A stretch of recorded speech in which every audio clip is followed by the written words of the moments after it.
Hey guys, Marmalade here. Thanks so much for tuning in for episode 8 of 5 Things.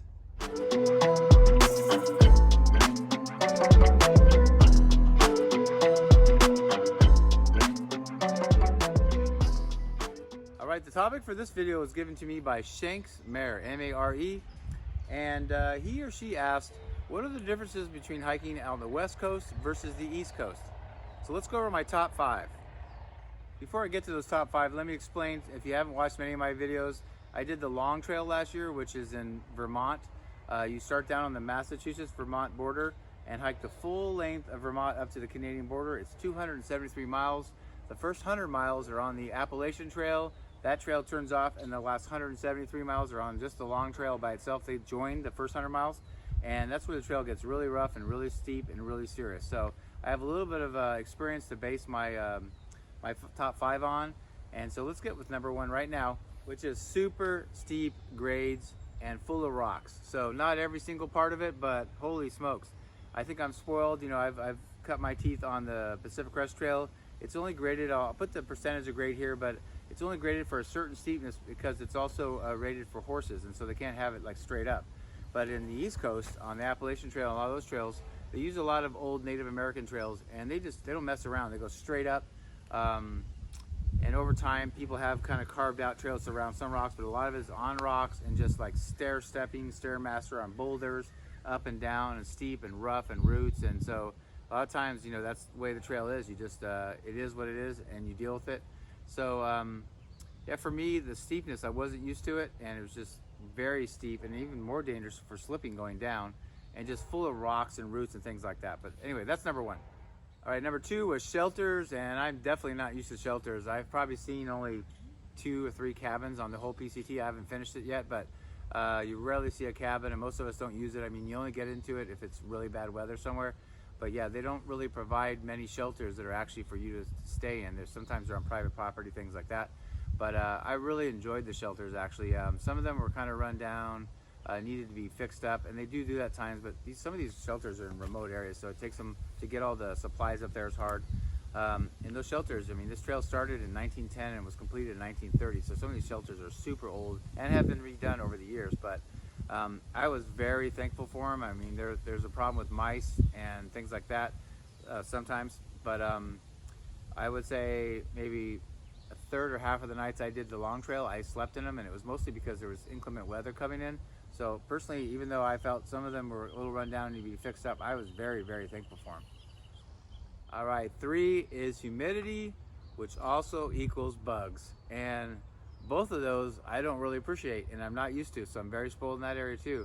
In California, I mean, there's not a bug anywhere. I mean, every once in a while you see a fly, but you don't have mosquitoes here. You don't have the thing that loved me, and even the person I hiked with PT on the long trail was laughing at me because the black flies in the East Coast are voracious, and they loved me and didn't really particularly like him, which was totally unfair. But yeah, they love me. So I was always battling. I had to put on DEET, and then I bought this local oil you put on, and that helps. It's kind of a natural oil. And but man, they just ate me alive, and they're so small and so light. Mosquitoes, you can kind of fill land, and you can kind of get a chance to maybe get them before they get you. But black flies, no way. You don't know it. You're on there till they're bit. So they love me. Like I said, I was riddled with them by the end of the trail, but I thank goodness for my head net, because that kept my sanity through most of the hike. But yeah, so humidity is tough too. Like I said, I live a few miles from the beach in San Diego. We don't have humidity. We have a nice cool ocean breeze. So the 2 things were tougher for me. You know, you kind of acclimate as you go, but it definitely was a tough adjusting to that for me. All right, number 4 is the landscapes for the East Coast versus the West. I felt the landscape and kind of the vegetation, it's kind of like what they talk about the Appalachian Trail. I was on the Appalachian Trail for 100 miles of the long trail, and it's like the green tunnel. You can't see much. For me, it was beautiful because I love flowers and plants, but after you walk through it for, you know, 50 miles, you've seen it all, and it kind of all looks the same. And I felt like what I've done on the East Coast looks a lot of the same over and over and over again.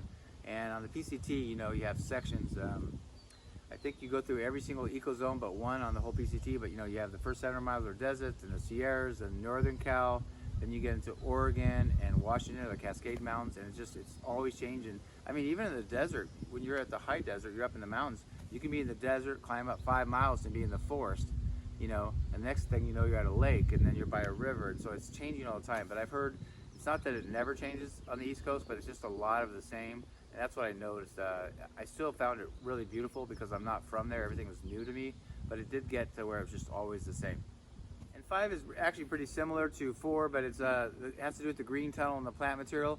But also I found that the differences, at least my experience on the PCT, there's views galore, and there was not many views on the long trail, that 273 mile thing. And we would, even PT and I would notice, we'd climb up some just brutal, straight up rocky, just slog up to the top. We get up there, and there'd be no view, and they'd even say on Gut Hook, oh, viewpoint when you get to the top. And so that's kind of your payoff, you know. I mean, that's why you're out there, is to enjoy the view. But we'd just be in this tunnel of trees, working our rear ends off, and we get to the top, and the old viewpoint's completely grown in and blocked, and nobody's cut it down, so you wouldn't get a payoff. So it was kind of demoralizing sometimes.